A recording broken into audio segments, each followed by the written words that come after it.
Good day to you. Welcome back for part 3.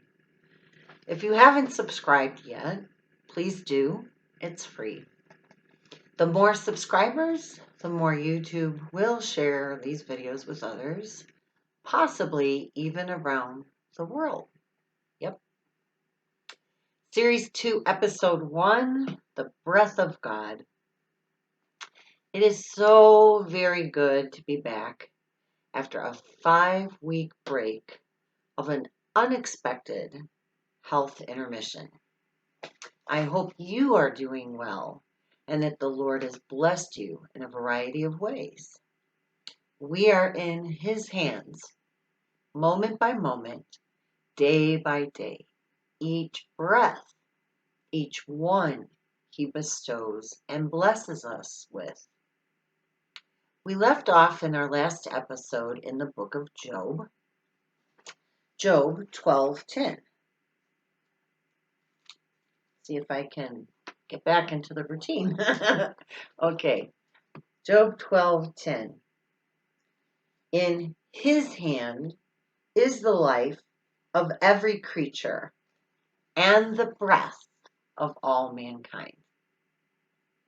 And another verse in Job is in chapter 41, verse 21. Its breath sets coals ablaze, and flames dart from its mouth. His breath kindles coals. Think on that. Today I'd like to share from Isaiah through the book of Acts in a myriad of ways this precious breath we have. Starting in Isaiah chapter 2, verse 22.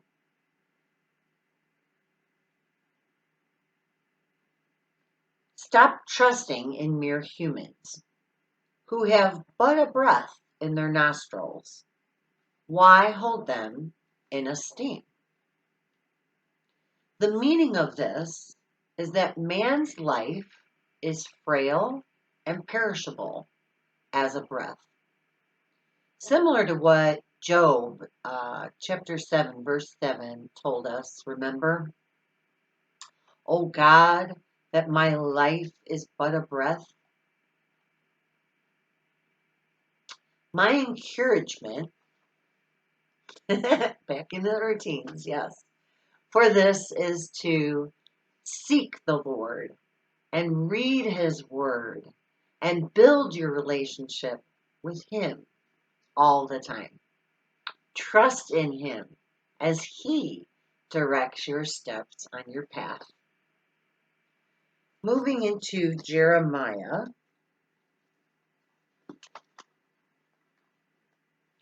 this particular verse has to do with idols.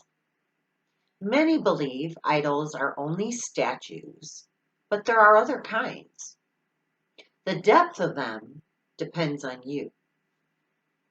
An idol is anything we put before God in our hearts. Some, it can be sports teams. Others, social media. And I'm sure you can think of your own and add it to the list. Comment below with yours, okay? Idols are anything else that entangles and moves us further from God. Jeremiah chapter 10, verse 14. Everyone is senseless and without knowledge. Every goldsmith is shamed by his idols. The images he makes are a fraud. They have no breath in them. Moving into Ezekiel, I just love this part about the dry bones coming to life. This story of Ezekiel standing before the valley of dry bones brings the promise of hope for the lost sinners. God can still revive the Christian and the church as well. He gives us every breath. Ezekiel 37, verse 6. Sorry. Okay.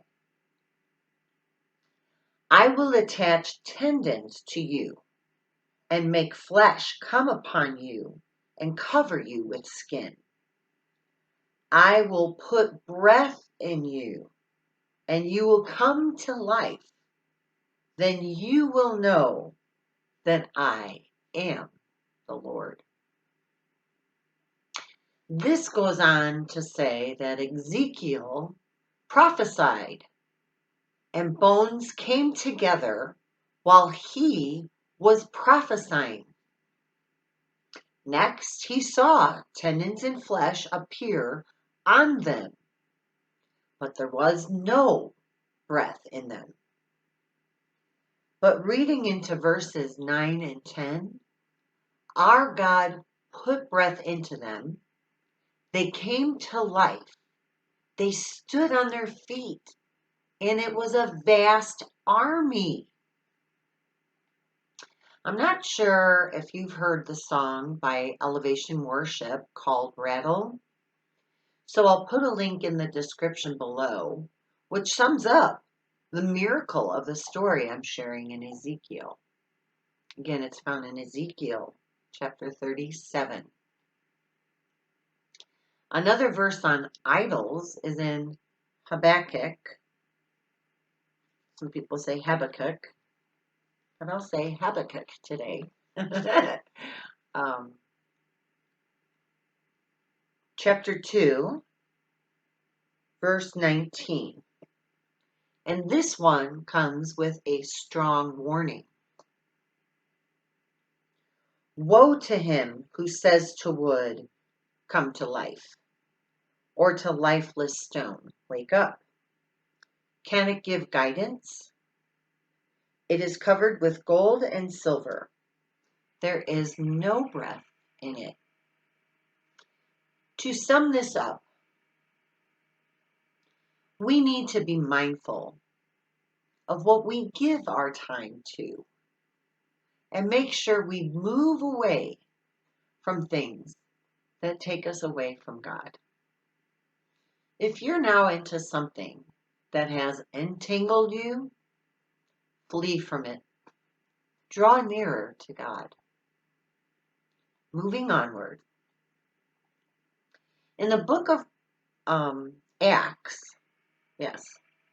in the book of Acts, Paul is very distressed in chapter 17 while he was in Athens. The city was full of idols.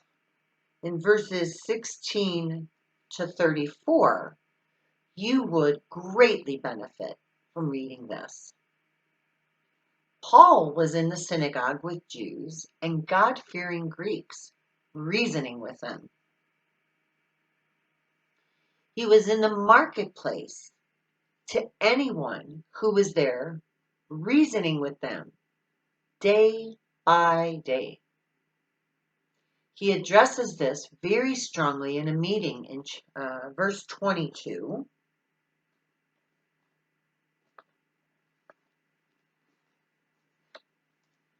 Where he calls out to them, people of Athens, and lets them know he sees them as very religious.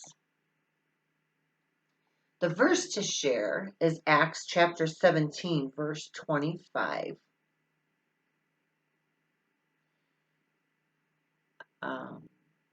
He lets them know the God who made heaven and earth is not served by human hands, as if he needed anything.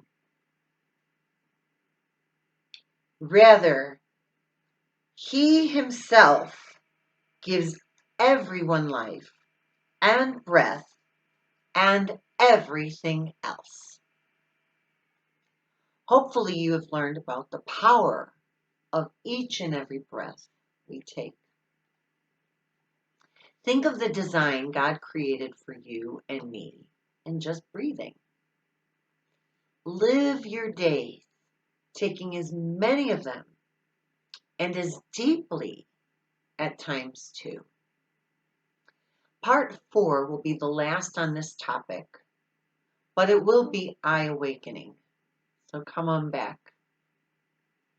I've shared this verse before, and I'd like to share it again to encourage you.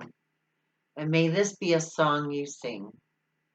It's in Exodus chapter 15, verse 18. The Lord reigns forever and ever. Amen. May we all get bold in this world now. Opportunities, my friends, opportunities. And may you be energized, inspired, and encouraged today. Abundant blessings. Bye for now.